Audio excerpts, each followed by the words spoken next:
కొండా సురేఖ గురి తప్పిన బాణం ఇవాళ. మరి ఈ గురి తప్పిన బాణానికి ఈ కాంగ్రెస్ పార్టీ ఎంతవరకు మూల్యం చెల్లించగలదు? కాంగ్రెస్ పార్టీ ఎలా వెనకేసుకు రాగలదు? అసలు ఎందుకు వేసుకొస్తుంది అనేది ఓ ప్రశ్న. అంటే డ్యామేజ్ తక్కువ ఉందనుకోమ్మా, ఇమేజ్ కాపాడుకోవటానికి. అసలు ఇంతకంటే ఘోరమైనటువంటి హైడ్రా గురించి ఎవరు అక్కడ స్పందించట్లేదు. ఈ మ్యాటర్ మీద స్పందించి ఇంకా ఒక ఇంత రచ్చ చేయటం అనేది కాంగ్రెస్ చేస్తుందని అనుకోకూడదు. ఇప్పుడు పడవకు చిల్లుబడింది అనుకోండి, ఇంతకంటే బరువు మోసే పరిస్థితిలో ఈ పడవ లేదు అందనుకోండి, పరిస్థితి ఉందనుకోండి, ఒకళ్ళు వచ్చి నన్ను ఎక్కించుకోండి అన్నారనుకోండి, ఇప్పుడు వాళ్ళందరూ ఎందుకు ఒప్పుకుంటారా పడవ ఎక్కించుకోలేదు? ఇవాళ అదే పరిస్థితిలో కొండా సురేఖ ఉంది.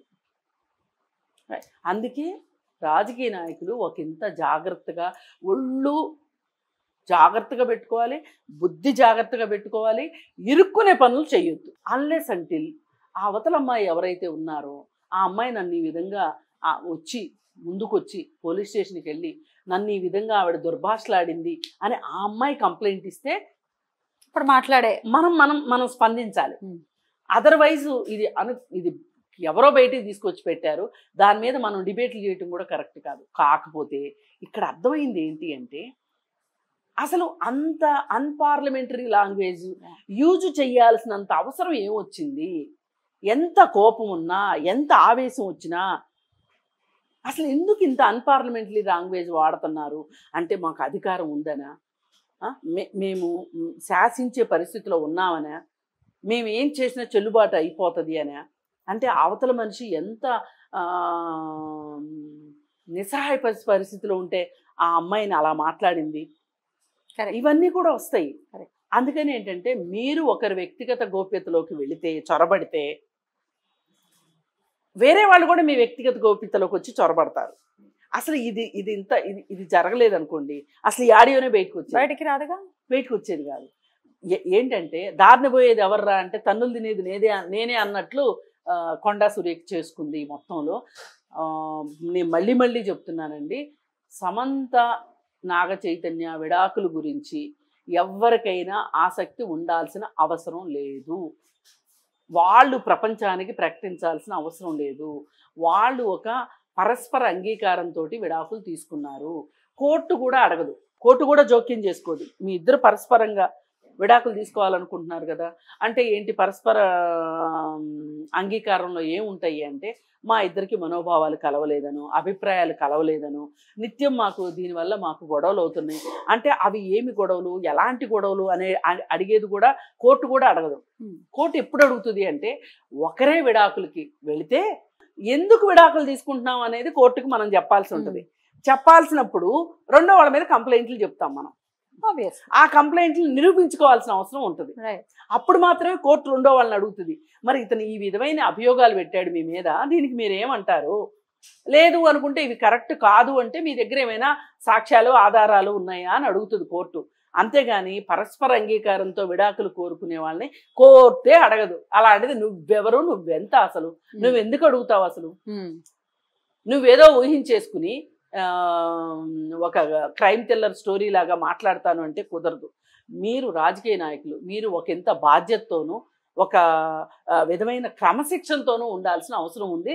పైగా మీరు వేరే వాళ్ళకి ఒక ఎగ్జాంపుల్గా ఉండాలి. మిమ్మల్ని చూసి నలుగురు నేర్చుకునేటట్లు ఉండాలి.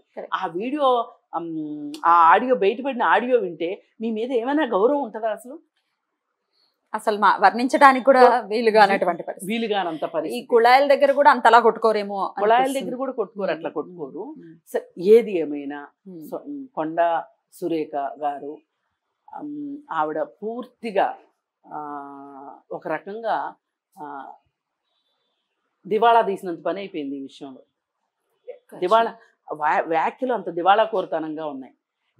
ఈ క్షణానికి కూడా నేను చాలా పొరపాటు జరిగిపోయింది, అనుకుని జరిగిందా అనుకోకుండా జరిగిందా ఏదన్నా కానీ ఇర్రెస్పెక్టివ్, ఆమె గనక ఒక సంజాయిషి ఇచ్చుకుని వాళ్ళందరికీ, ఎవరికి ఇప్పుడు కేటీఆర్కి సమంతకు ఆల్రెడీ చెప్పేశారు, నాగార్జునకి వాళ్ళ కుటుంబానికి కూడా ఆవిడ క్షమాపణ చెప్తేగా తప్పితే ఇది ఎంతో కొంత చల్లారదు అనే పరిస్థితిలో ఉంది.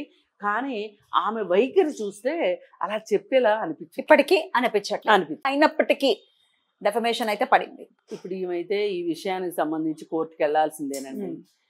ఈవిడ ఈ సందర్భంగా నన్ను టీఆర్ఎస్ పార్టీ వాళ్ళు ఇలా చేశారు కాబట్టి నేను ఇలా మాట్లాడాను అంటే కోర్టు కూడా ఏకీభవించదు. ఇప్పుడు కోర్టు అంటే, చట్టం అంటే నథింగ్ బట్ కామన్ సెన్స్ అండి. ఇప్పుడు ఏ చిన్నపిల్లాడిని ఒక మూడో మనిషిని తీసుకొచ్చి కూర్చోబెట్టి వాళ్ళు అలా అన్నారంట, అందుకోసం ఈవిడ ఇలా అన్నదంట అంటే ఏం చెప్తారు? కరెక్ట్ కాదనే చెప్తారు కదా. కరెక్ట్ కాదనే చెప్తారు కదా. ఇదంతా ఎలా అయిపోయిందంటే ఎవరో జ్వాలను రగిలించారు, వేరెవరో దానికి బలైపోయారు అన్నట్లుంది. అసలు ఆ రోజు రఘునందన్ రావు మీటింగ్ లో ఆయన మీకు దండెవ్వడం ఏంటి, దానికి టీఆర్ఎస్ వాళ్ళు పెట్టడం ఏంటి?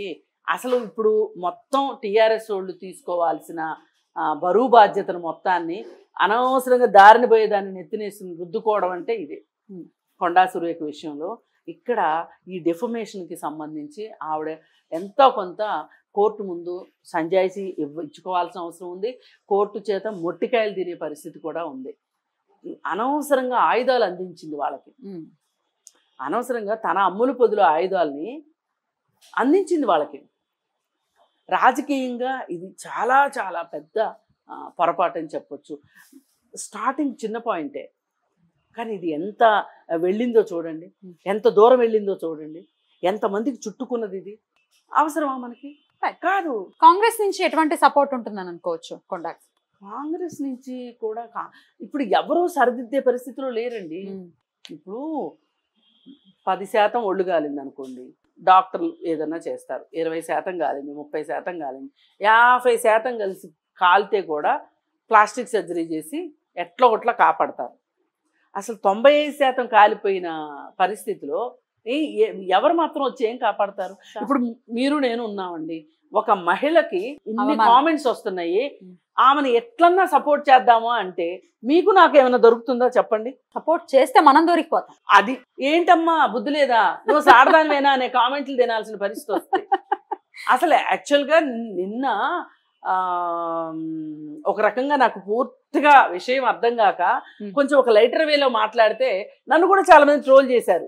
ఆవిడకి సపోర్ట్ చేస్తున్నారనే అర్థం చేసుకున్నారు. కానీ నేను చెప్పదలుచుకుంది ఏంటంటే, ఎవరికి ఎవరు సపోర్ట్ అనే కన్నా కూడా ఒక విలువల్ని